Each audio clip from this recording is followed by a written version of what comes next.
My friend's sister openly flirted with my husband during her wedding. Their mother became very protective of her after I reprimanded her behavior, and now, I'll be revealing who the bigger mama bear is. I, 31F, am close friends with Lisa, 33F, whom I've met in college and who was my roommate, and her sister, Amy, 20F, who was so young at the time that we never really hung out. Lisa had a bridal shower in February, and I financially contributed to most of it since I wasn't able to be there in person to help with the planning. I gave Amy money to pay for everything, which means the decor, food, and alcohol. I even paid for an overnight stay at a hotel for all 7 girls. I did all of this because I couldn't make it to her bachelorette party the week before. I had also paid for the limousine Amy wanted to host the party in.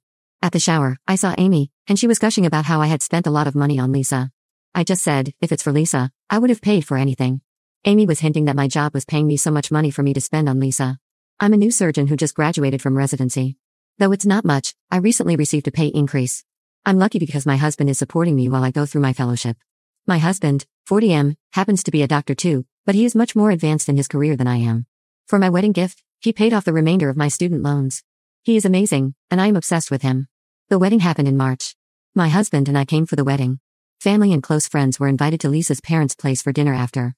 Amy was very handsy with my husband during the wedding. She was asking him about his job, how smart he was to be working in the ICU, how hot he was, and how he looked like a young Alain Delon. My husband was giving me signals to come to him, and I did. This happened at least 2 more times. At Lisa's parents', Amy was wrapping her arm around my husband's back and serving him drinks and food. I told Lisa's mom about how Amy's making me and my husband very uncomfortable, and I think her mom pulled her aside and told her off because she came out grumpy. She was still acting like a crazed teenager because when we wanted to leave, she wouldn't give my husband his jacket back to him and kept sniffing it. I had a feeling that she was drunk and completely out of it. My husband raised his voice and told her to stop messing around and give him back his jacket.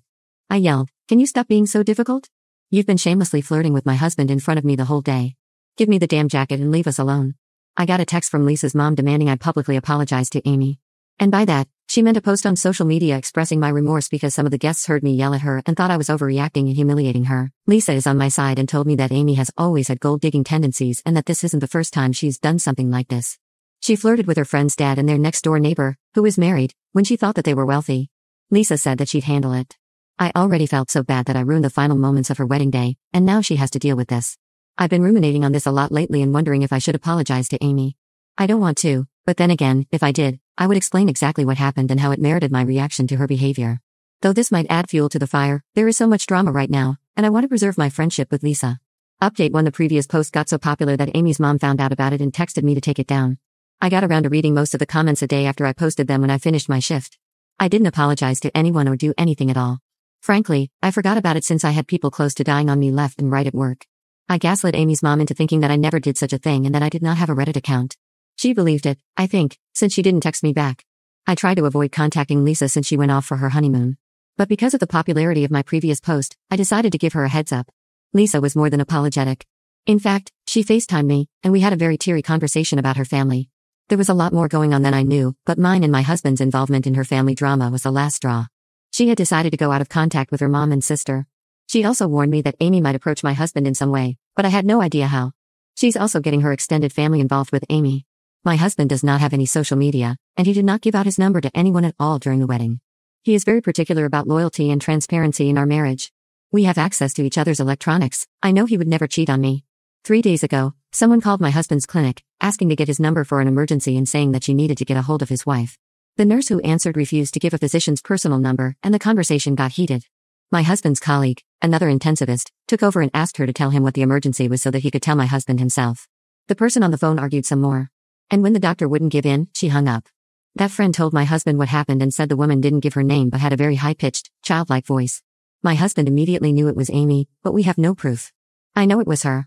She must have searched my husband's name on Google and found where he works since his professional profile is online, along with the name of his hospital. I'm getting more and more irritated by this whole thing and have gone full-on mama bear mode over my husband. He was furiously annoyed after the wedding and was saying if the genders were switched, he would have definitely gotten punched, not even halfway through the wedding. My husband had terrible experiences with women before. 2 women at different times tried to baby trap him. One did some Sherlock-level manipulation, and one harassed us when we were dating. He is usually a cool and calm guy, but now he hasn't been smiling or joking around with me like he always does ever since the wedding. Anyhow, my uncle, who is also our lawyer, was consulted. And security at my husband's department and around our home have been notified.